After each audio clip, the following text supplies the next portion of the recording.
All right, just to give a little bit of a breakdown of where these so-called Christian nationalists are going with um, their nonsense of Christian nationalism, completely going against First Peter chapter 2 verse 9, where Peter says we are a nation. As Christians, we are a nation. First Peter chapter 2 verse 9, we are a Christian nation. Christians collectively are a nation, and we live among the nations of the world that will all be destroyed.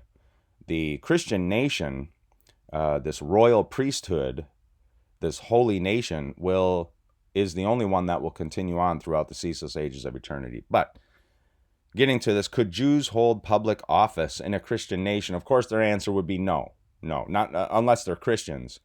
Then, of course, maybe they could if they're Christians, right? Judeo-Christians means Jewish Christians, and the first Christians were all Judeo-Christians.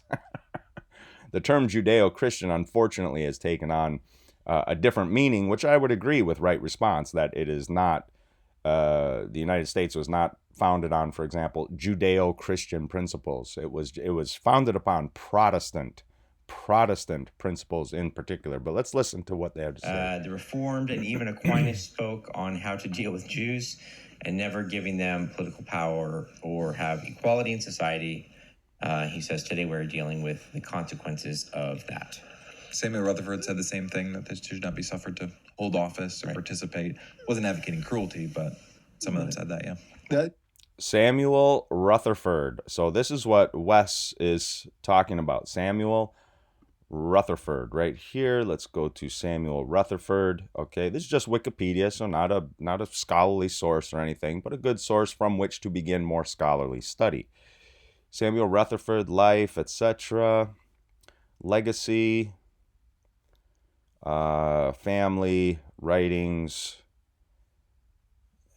Lex Rex, or The Law and the Prince, was written in response to John Maxwell's book and raised Rutherford to eminence as a political thinker. Justified defense of wars, etc. After Restoration. Lex Rex has sometimes confused commentators into thinking that Rutherford was in favor of civil liberty. Instead, Rutherford advocated the two kingdoms ideal of church and state, popularized in Scotland by Andrew Melville. But not surprisingly, Rutherford was vehemently opposed to liberty of conscience. His A Free Disputation Against Pretended Liberty of Conscience, 1649, opposed the views of Roger Williams and others, and has been described as, quote, perhaps the ablest defense of persecution ever to appear in a Protestant nation, and as, quote, the ablest defense of persecution during the 17th century. It raised the ire of John Milton, who was a student of Roger Williams and really kind of a mentor as well of Roger Williams. Roger Williams would ask John Milton to help him brush up on his Hebrew and Greek while he was teaching John Milton other languages. Roger Williams, Samuel Rutherford were opponents on the issue of religious liberty and church government. Roger Williams wanted tolerance for himself, and other New England Puritans wanted a congregational form of church government.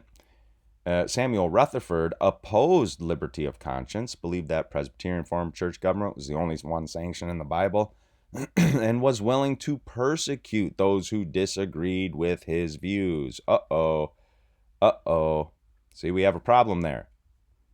Persecute those who disagree with your views? No, you argue against those who disagree with your views. You argue against them. You don't persecute them. That's the problem. So, Roger Williams, once again, notice his death date, 1683. So that's over 100 years before the U.S. Constitution would be signed by all 13 states in 1791 with a Bill of Rights attached to it. A Bill of Rights attached to it. Already there was no religious test. So these guys, I think, would advocate for a Religious Test Act, which the Constitution of the United States forbids. So here we go. I wrote, there's no Religious Test Act in the United States. The no religious test clause is in Article 6, Section 3 of the Constitution. Now, Wesley Todd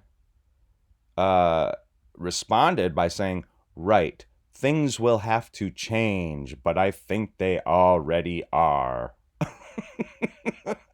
In other words, what Wesley is saying is here, this religious test act stuff in the Constitution should change. And I'm like, nope, they should stay just as they are. Roger Williams.